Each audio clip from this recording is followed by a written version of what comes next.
You know, one of the things that Darren and I try to do when we put these videos onto the Handgun Combatives Facebook page is to answer the questions that I most often get either via email or in my classes.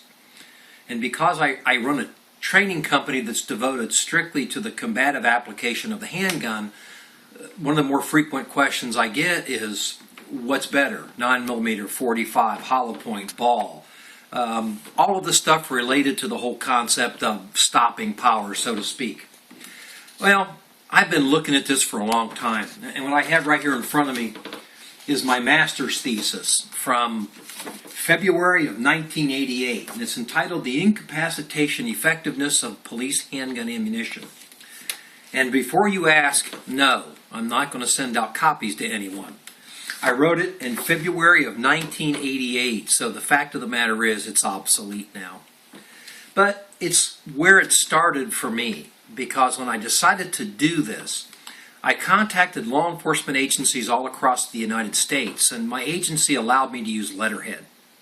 So I received shooting reports, autopsy reports, all kinds of data from all over the country. And I literally, when I wrote this thesis, I had stacks of shooting reports all over the table. It led me to a network of people who I had communicated with until just the last few years when we all started to retire. But what it kind of led me to was my thoughts on the whole concept of incapacitating someone with a handgun. And I guess what it led me to understand was that handguns suck. There's no other way to put it. Handguns are not used because they're extremely effective. It's because they're portable and easy to carry. If you use a handgun against someone, my suggestion to you is to expect it not to work with 1 or 2 rounds, which means we get into all kinds of other subjects like how well can you control the recoil from multiple shots? How fast can you to get that gun back on target? How well can you hit? Because it's really not a matter of whether you hit somebody, it's whether you hit someone in a location that's important. And that location is a relatively small area of the body. And I guess the best way to look at it is as kind of a chess piece, because it's an area that goes along the thoracic cavity, then up through the spinal column and into the ocular vault. And it kind of looks like a chess piece with its long stem, wider base, and then an area on the top. If I faced you, it's an area of about 8 inches in diameter, unless, of course, I happen to be turned sideways, and then it can get as narrow as 4 inches. But that brings us past all this. Is a bigger bullet a better bullet? Well, if you look at the science of the whole issue, and what I'm talking about is testing one bullet to a next, I think you come away with, yes, we have shown that a bigger bullet's a better bullet. And I'm going to refer you to a photograph right here. As you can see, we have 9mm, 357, 40, and 45.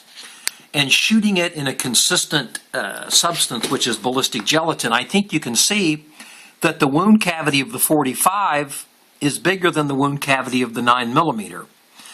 So that being said, the bigger bullet has the potential to do more damage than the smaller bullet. So if you look at the science of stopping power, a bigger bullet's a better bullet.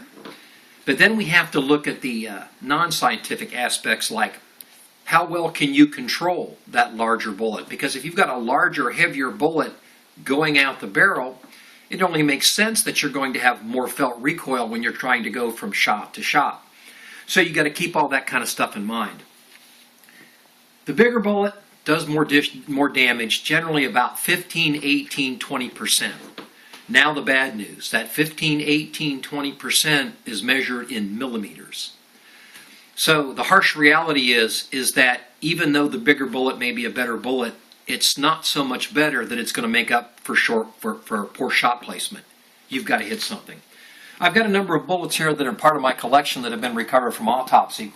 And right here is a 45 round nose. And this was taken of a human body, and as you can see, you can reload it again. Looks big, it's rather large in the hand, but let's put this in perspective. If we put it up against my chest cavity, it's pretty small. So all of these bullets, regardless of the caliber, are pretty small compared to the human chest cavity. We can make it a little bit bigger, like this 230 grain Hydroshock. As you can see, we've got a little bit of expansion. And people are going like, wow, look how much bigger that is. But again, we're talking about millimeters. If we step down, here's a 40 caliber silver tip. Here's a 147 grain black Talon, back when Winchester still called it that. And then the more effective version, the 127 grain plus P plus 9mm. Now, as you can see, it really doesn't take much expansion to make a 9mm the size of a 45. And if we refer back to this graph right up here, you can see that the depth of penetration from one caliber to the next are pretty much the same.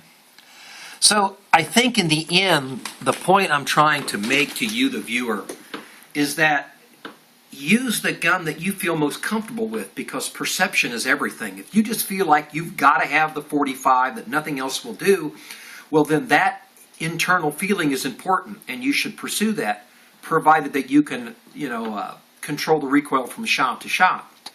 I have a little drill in my classes that I like to do where I have at 20 feet my students shoot 3 rounds. And I expect them to get those 3 rounds in a second. 0.33, 0.33, 0.33. To me, that tells me that they can control the recoil of their pistol in rapid fire and deliver it to a relatively small area of the body, that high chest region. If you can't, then maybe the 9mm would be a better choice for you. But in closing, the one thing I will call out to you is that none of this makes any difference if the wall impacts if the bullet impacts the wall next to your assailant's head. You've got to hit something in order to make the bullet effective. So if you can hit better with the 9mm, then you're going to be better served with the 9 than, say, the 40 or 45. I can't answer that question. That's up to you. But in the end, what I suggest you do is pick a gun, pick a caliber, stick with it, and then practice as much as you can, because in all of the research I've done into this, it's mostly about how much you practice and how well you can hit under the stress and duress of armed conflict.